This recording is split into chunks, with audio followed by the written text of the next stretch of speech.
If anything in the world could ever defeat Sherlock Holmes, what would it be? Dear listeners, welcome back. This time, has Holmes landed himself in more trouble than ever before? Could this be the end of his detective career? Mrs. Hudson, the landlady of Sherlock Holmes, was a long-suffering woman. Not only was her first-floor flat invaded at all hours by throngs of singular and often undesirable characters, but her remarkable lodger showed an eccentricity and irregularity in his life which must have sorely tried her patience. His incredible untidiness, his addiction to music at strange hours, his occasional revolver practice within doors, his weird and often malodorous scientific experiments, and the atmosphere of violence and danger which hung around him made him the very worst tenant in London. On the other hand, his payments were princely. I have no doubt that the house might have been purchased at the price which Holmes paid for his rooms during the years that I was with him. The landlady stood in the deepest awe of him and never dared to interfere with him, however outrageous his proceedings might seem. She was fond of him, too, for he had a remarkable gentleness and courtesy in his dealings with women. He disliked and distrusted the sex, but he was always a chivalrous opponent. Knowing how genuine was her regard for him, I listened earnestly to her story when she came to my rooms in the second year of my married life and told me of the sad condition to which my poor friend was reduced. "He's dying, Dr. Watson," said she. "For 3 days he has been sinking, and I doubt if he will last the day. He would not let me get a doctor. This morning when I saw his bones sticking out of his face and his great bright eyes looking at me, I could stand no more of it. With your leave, or without it, Mr. Holmes, I am going for a doctor this very hour," said I. "Let it be Watson, then," said he. "I wouldn't waste an hour in coming to him, sir, or you may not see him alive." I was horrified, for I had heard nothing of his illness. I need not say that I rushed for my coat and my hat. As we drove back, I asked for the details. "There is little I can tell you, sir. He has been working at a case down at Rotherhithe in an alley near the river, and he has brought this illness back with him. He took to his bed on Wednesday afternoon and has never moved since. For these 3 days, neither food nor drink has passed his lips. Good God, why did you not call in a doctor? He wouldn't have it, sir. You know how masterful he is. I didn't dare to disobey him, but he's not long for this world, as you'll see for yourself the moment that you set eyes on him." He was indeed a deplorable spectacle. In the dim light of a foggy November day, the sick room was a gloomy spot, but it was that gaunt, wasted face staring at me from the bed which sent a chill to my heart. His eyes had the brightness of fever. There was a hectic flush upon either cheek, and dark crusts clung to his lips. The thin hands upon the coverlet twitched incessantly. His voice was croaking and spasmodic. He lay listlessly as I entered the room, but the sight of me brought a gleam of recognition to his eyes. "Well, Watson, we seem to have fallen upon evil days," said he in a feeble voice, but with something of his old carelessness of manner. "My dear fellow," I cried, approaching him. "Stand back! Stand right back," said he with the sharp imperiousness which I had associated only with moments of crisis. "If you approach me, Watson, I shall order you out of the house. But why? Because it is my desire. Is that not enough?" Yes, Mrs. Hudson was right. He was more masterful than ever. It was pitiful, however, to see his exhaustion. "I only wish to help," I explained. "Exactly! You will help best by doing what you are told." "Certainly, Holmes."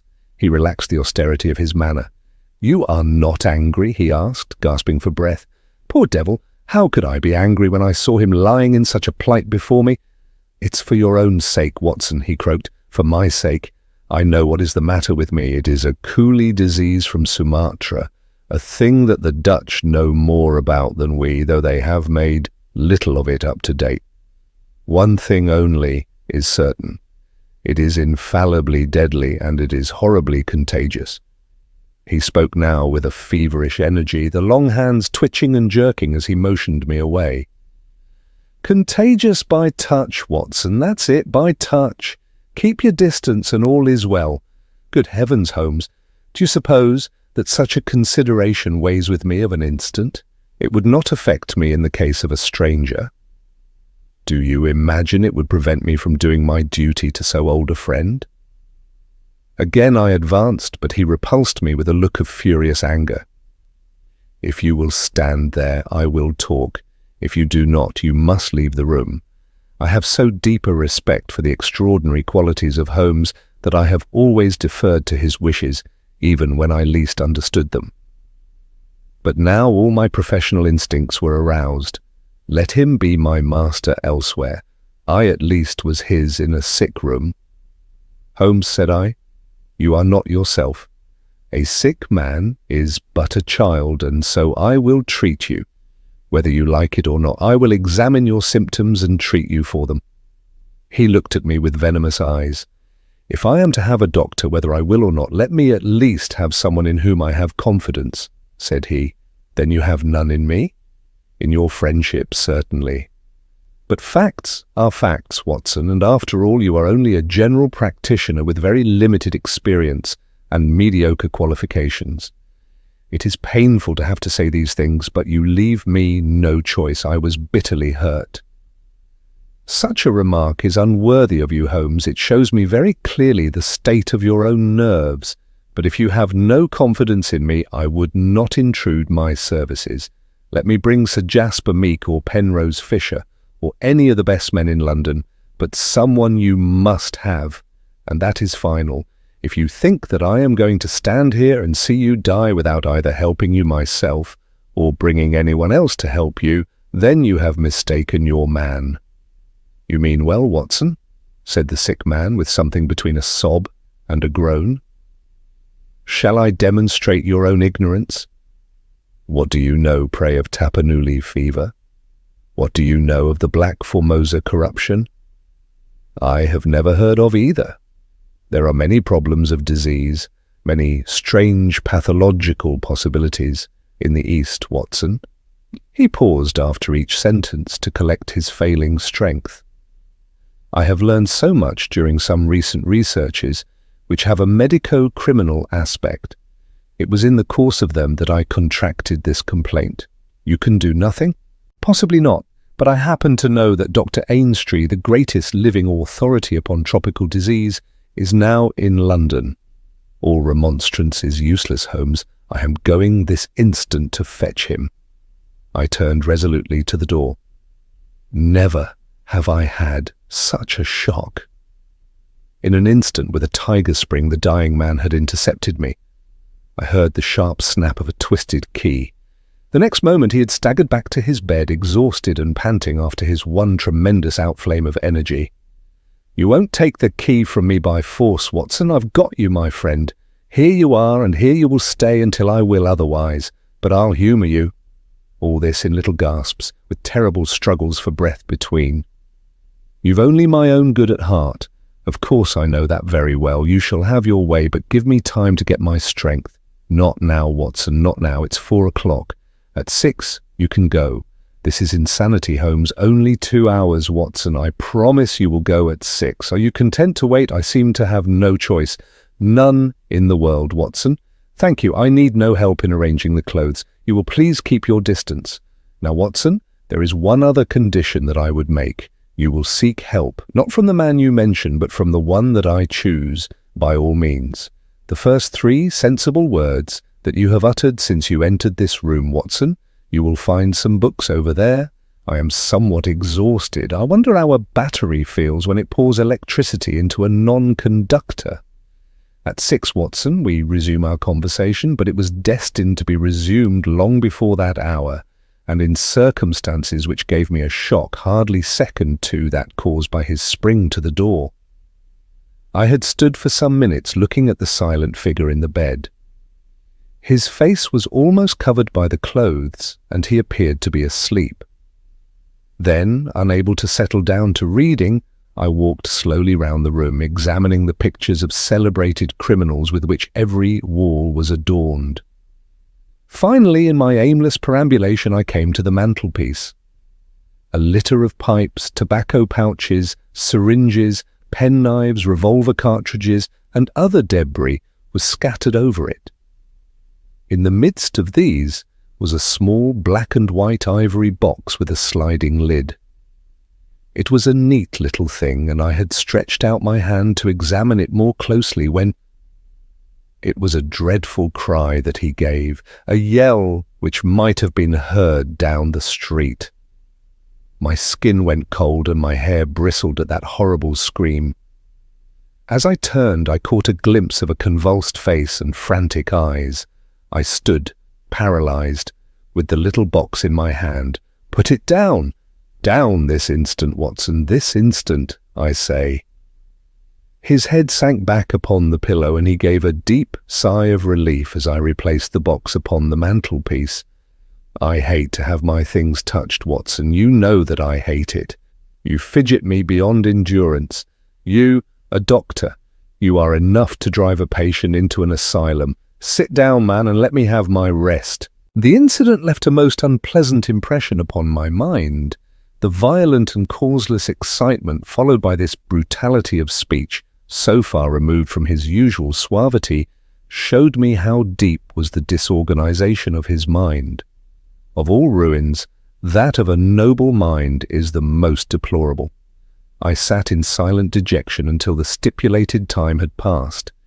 He seemed to have been watching the clock as well as I, for it was hardly 6 before he began to talk with the same feverish animation as before. "Now, Watson," said he, "have you any change in your pocket? Yes, any silver? A good deal. How many half-crowns? I have 5. Ah, too few, too few. How very unfortunate, Watson. However, such as they are, you can put them in your watch pocket and all the rest of your money in your left trouser pocket. Thank you. It will balance you so much better like that." This was raving insanity. He shuddered and again made a sound between a cough and a sob. "You will now light the gas, Watson, but you will be very careful that not for one instant shall it be more than half on." "I implore you to be careful, Watson." "Thank you, that is excellent. No, you need not draw the blind. Now you will have the kindness to place some letters and papers upon this table within my reach. Thank you. Now some of that litter from the mantelpiece. Excellent, Watson. There is a sugar tongs there. Kindly raise that small ivory box with its assistance. Place it here among the papers. Good. You can now go and fetch Mr. Culverton Smith of 13 Lower Burke Street. To tell the truth, my desire to fetch a doctor had somewhat weakened, for poor Holmes was so obviously delirious that it seemed dangerous to leave him. However, he was as eager now to consult the person named as he had been obstinate in refusing. "I never heard the name," said I. "Possibly not, my good Watson. It may surprise you to know that the man upon earth who is best versed in this disease is not a medical man, but a planter. Mr. Culverton Smith is a well-known resident of Sumatra, now visiting London. An outbreak of the disease upon his plantation, which was distant from medical aid, caused him to study it himself, with some rather far-reaching consequences. He is a very methodical person, and I did not desire you to start before 6, because I was well aware that you would not find him in his study. If you could persuade him to come here and give us the benefit of his unique experience of this disease, the investigation of which has been his dearest hobby, I cannot doubt that he could help me. I gave Holmes's remarks as a consecutive whole, and will not attempt to indicate how they were interrupted by gaspings for breath and those clutchings of his hands which indicated the pain from which he was suffering. His appearance had changed for the worse during the few hours that I had been with him. Those hectic spots were more pronounced, the eyes shone more brightly out of darker hollows, and a cold sweat glimmered upon his brow. He still retained, however, the jaunty gallantry of his speech. To the last gasp he would always be the master. "You will tell him exactly how you have left me," said he. "You will convey the very impression which is in your own mind, a dying man, a dying and delirious man. Indeed, I cannot think why the whole bed of the ocean is not one solid mass of oysters, so prolific the creatures seem. I am wandering. Strange how the brain controls the brain. What was I saying, Watson? My directions for Mr. Culverton Smith. Ah, yes, I remember. My life depends upon it. Plead with him, Watson. There is no good feeling between us. His nephew, Watson, I had suspicions of foul play and I allowed him to see it. The boy died horribly. He has a grudge against me. You will soften him, Watson. Beg him, pray him, get him here by any means. He can save me, only he. I will bring him in a cab if I have to carry him down to it. You will do nothing of the sort. You will persuade him to come, and then you will return in front of him, make any excuse so as not to come with him. Don't forget, Watson, you won't fail me. You never did fail me. No doubt there are natural enemies which limit the increase of the creatures. You and I, Watson, we have done our part. Shall the world then be overrun by oysters? No, no, horrible. You'll convey all that is in your mind. I left him full of the image of this magnificent intellect babbling like a foolish child. He had handed me the key, and with a happy thought I took it with me lest he should lock himself in. Mrs. Hudson was waiting, trembling and weeping in the passage. Behind me, as I passed from the flat, I heard Holmes's high, thin voice in some delirious chant. Below, as I stood whistling for a cab, a man came on me through the fog. "How is Mr. Holmes, sir?" he asked. It was an old acquaintance, Inspector Morton of Scotland Yard, dressed in unofficial tweeds. "He's very ill," I answered. He looked at me in a most singular fashion. Had it not been too fiendish, I could have imagined that the gleam of the fanlight showed exultation in his face. "I heard some rumour of it," said he. The cab had driven up, and I left him. Lower Burke Street proved to be a line of fine houses lying in the vague borderland between Notting Hill and Kensington. The particular one at which my cabman pulled up had an air of smug and demure respectability in its old-fashioned iron railings, its massive folding door, and its shining brasswork. All was in keeping with a solemn butler who appeared framed in the pink radiance of a tinted electrical light behind him. "Yes, Mr. Culverton Smith is in. Dr. Watson, very good, sir, I will take up your card." My humble name and title did not appear to impress Mr. Culverton Smith. Through the half-open door I heard a high, petulant, penetrating voice. "Who is this person? What does he want?" Dear me, Staples, how often have I said that I am not to be disturbed in my hours of study? There came a gentle flow of soothing explanation from the butler. "Well, I won't see him, Staples. I can't have my work interrupted like this. I am not at home. Say so. Tell him to come in the morning if he really must see me." Again the gentle murmur. Well, well, give him that message. He can come in the morning, or he can stay away. My work must not be hindered." I thought of Holmes tossing upon his bed of sickness and counting the minutes perhaps until I could bring help to him. It was not a time to stand upon ceremony. His life depended upon my promptness. Before the apologetic butler had delivered his message, I had pushed past him and was in the room. With a shrill cry of anger, a man rose from a reclining chair beside the fire.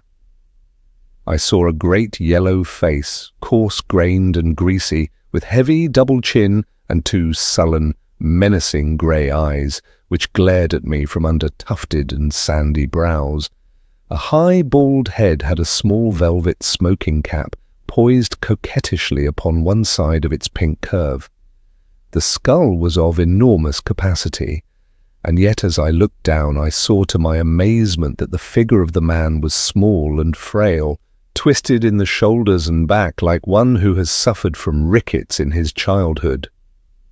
"What's this?" he cried in a high, screaming voice. "What is the meaning of this intrusion? Didn't I send you word that I would see you tomorrow morning?"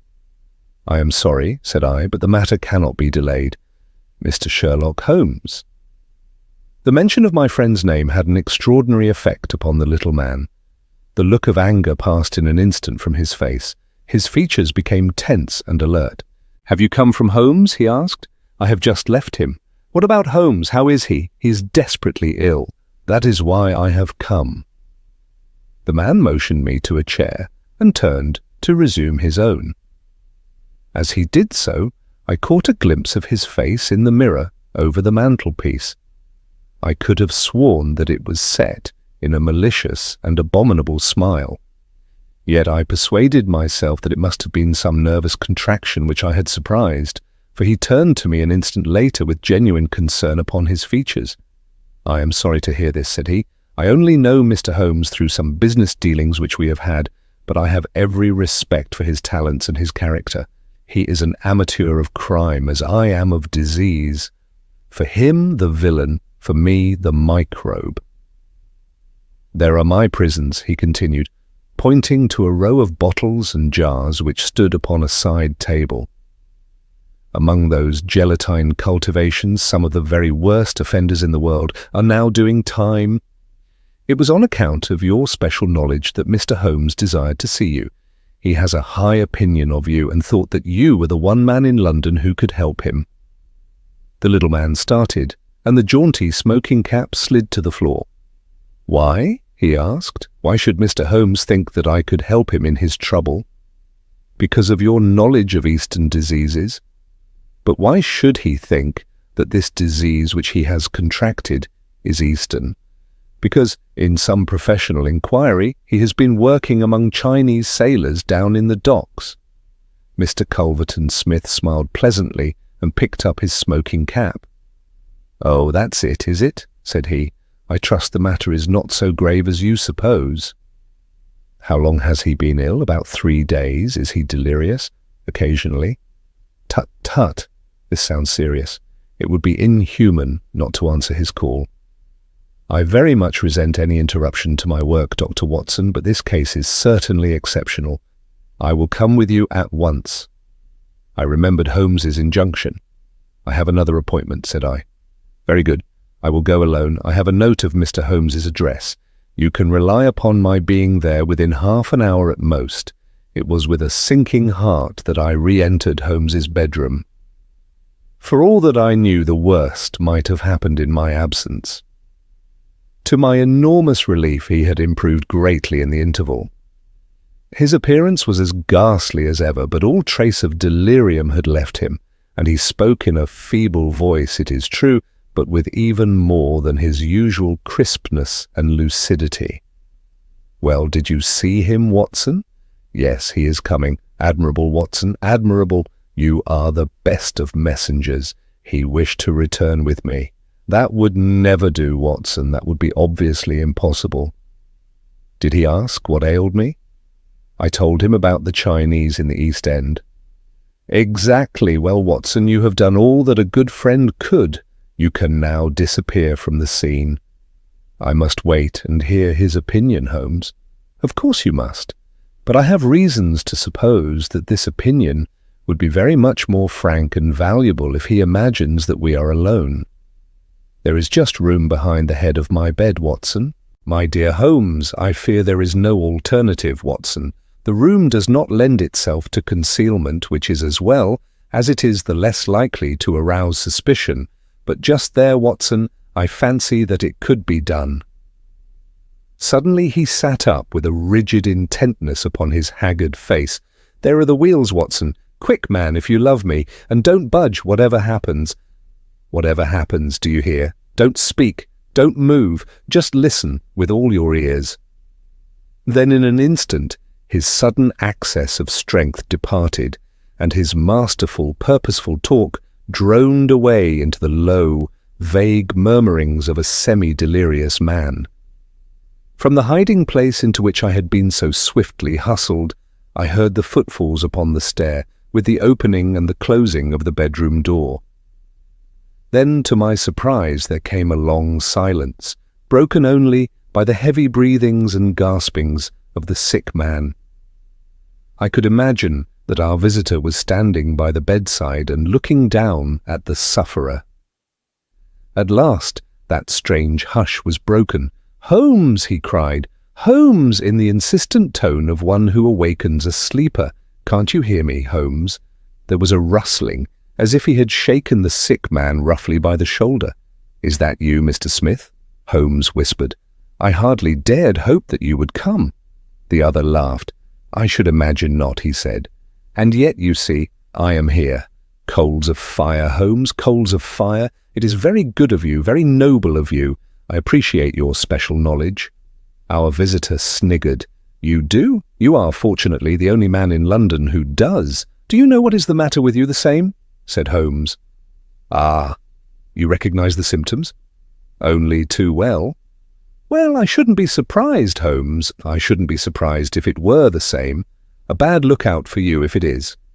Poor Victor was a dead man on the fourth day, a strong, hearty young fellow. It was certainly, as you said, very surprising that he should have contracted an out-of-the-way Asiatic disease in the heart of London, a disease, too, of which I had made such a very special study. Singular coincidence, Holmes, very smart of you to notice it, but rather uncharitable to suggest that it was cause and effect. I knew that you did it. "Oh, you did you?" "Well, you couldn't prove it anyhow, but what do you think of yourself spreading reports about me like that, and then crawling to me for help the moment you were in trouble? What sort of a game is that, eh?" I heard the rasping, laboured breathing of the sick man. "Give me the water," he gasped. "You're precious near your end, my friend, but I don't want you to go till I have had a word with you. That's why I give you water. There, don't slop it about. That's right. Can you understand what I say?" Holmes groaned. "Do what you can for me. Let bygones be bygones," he whispered. "I'll put the words out of my head, I swear I will. Only cure me, and I'll forget it." "Forget what?" "Well, about Victor Savage's death. You as good as admitted just now that you had done it. I'll forget it. You can forget it, or remember it, just as you like. I don't see you in the witness box. Quite another shaped box, my good Holmes, I assure you. It matters nothing to me that you should know how my nephew died. It's not him we are talking about, it's you. Yes, the fellow who came for me, I've forgotten his name, said that you contracted it down in the East End among the sailors. I could only account for it so. You are proud of your brains, Holmes, are you not? Think yourself smart, don't you? You came across someone who was smarter this time. Now cast your mind back, Holmes. Can you think of no other way you could have got this thing? I can't think. My mind is gone. For heaven's sake, help me. Yes, I will help you. I'll help you to understand just where you are and how you got there. I'd like you to know before you die. Give me something to ease my pain. Painful, is it? Yes. The coolies used to do some squealing towards the end. Takes you as cramp, I fancy. Yes, it is cramp. Well, you can hear what I say anyhow. Listen now. Can you remember any unusual incident in your life just about the time your symptoms began? No, nothing. Think again. I'm too ill to think. Well, then I'll help you. Did anything come by post? By post? A box by chance? I'm fainting. I'm gone. Listen, Holmes. There was a sound as if he was shaking the dying man, and it was all that I could do to hold myself quiet in my hiding place. You must hear me. You shall hear me. Do you remember a box? An ivory box. It came on Wednesday. You opened it. Do you remember? Yes, I opened it. There was a sharp spring inside it. Some joke. It was no joke, as you will find to your cost. You fool, you would have it, and you have got it. Who asked you to cross my path? If you had left me alone, I would not have hurt you. I remember, Holmes gasped. The spring. It drew blood, this box, this on the table, the very one, by George, and it may as well leave the room in my pocket. There goes your last shred of evidence. But you have the truth now, Holmes, and you can die with the knowledge that I killed you.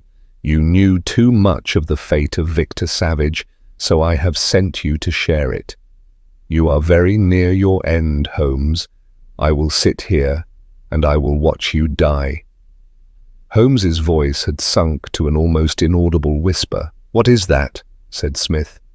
Turn up the gas. Ah, the shadows begin to fall, do they? Yes, I will turn it up that I may see you the better. He crossed the room and the light suddenly brightened. Is there any other little service that I can do you, my friend? A match and a cigarette, I nearly called out in my joy and my amazement. He was speaking in his natural voice, a little weak, perhaps, but the very voice I knew. There was a long pause, and I felt that Culverton Smith was standing in silent amazement, looking down at his companion. "What's the meaning of this?" I heard him say at last, in a dry, rasping tone. "The best way of successfully acting a part is to be it," said Holmes. "I give you my word that for 3 days I have tasted neither food nor drink until you were good enough to pour me out that glass of water. But it is the tobacco which I find most irksome. Ah, here are some cigarettes." I heard the striking of a match. "That is very much better. Halloa! Halloa!" Do I hear the step of a friend? There were footfalls outside, the door opened, and Inspector Morton appeared. "All is in order, and this is your man," said Holmes. The officer gave the usual cautions. "I arrest you on the charge of the murder of one Victor Savage," he concluded. "And you might add of the attempted murder of one Sherlock Holmes," remarked my friend with a chuckle. "To save an invalid trouble inspector, Mr. Culverton Smith was good enough to give our signal by turning up the gas. By the way, the prisoner has a small box in the right-hand pocket of his coat which it would be as well to remove." "Thank you. I would handle it gingerly if I were you. Put it down here. It may play its part in the trial." There was a sudden rush and a scuffle, followed by the clash of iron and a cry of pain. "You'll only get yourself hurt," said the inspector. "Stand still, will you?" There was the click of the closing handcuffs. "A nice trap!" cried the high, snarling voice. "It will bring you into the dock, Holmes, not me. He asked me to come here to cure him. I was sorry for him, and I came. Now he will pretend, no doubt, that I have said anything which he may invent, which will corroborate his insane suspicions. You can lie as you like, Holmes. My word is always as good as yours." "Good heavens," cried Holmes, "I had totally forgotten him. My dear Watson, I owe you 1,000 apologies. To think that I should have overlooked you. I need not introduce you to Mr. Culverton Smith, since I understand that you met somewhat earlier in the evening. Have you the cab below? I will follow you when I am dressed, for I may be of some use at the station." "I never needed it more," said Holmes as he refreshed himself with a glass of claret and some biscuits in the intervals of his toilet. "However, as you know, my habits are irregular, and such a feat means less to me than to most men. It was very essential that I should impress Mrs. Hudson with the reality of my condition, since she was to convey it to you, and you, in turn, to him. You won't be offended, Watson? You will realize that among your many talents, dissimulation finds no place, and that if you had shared my secret, you would never have been able to impress Smith with the urgent necessity of his presence, which was the vital point of the whole scheme. Knowing his vindictive nature, I was perfectly certain that he would come to look upon his handiwork. But your appearance, Holmes, your ghastly face. 3 days of absolute fast does not improve one's beauty, Watson. For the rest, there is nothing which a sponge may not cure. With Vaseline upon one's forehead, belladonna in one's eyes, rouge over the cheekbones, and crusts of beeswax round one's lips, a very satisfying effect can be produced. Malingering is a subject upon which I have sometimes thought of writing a monograph.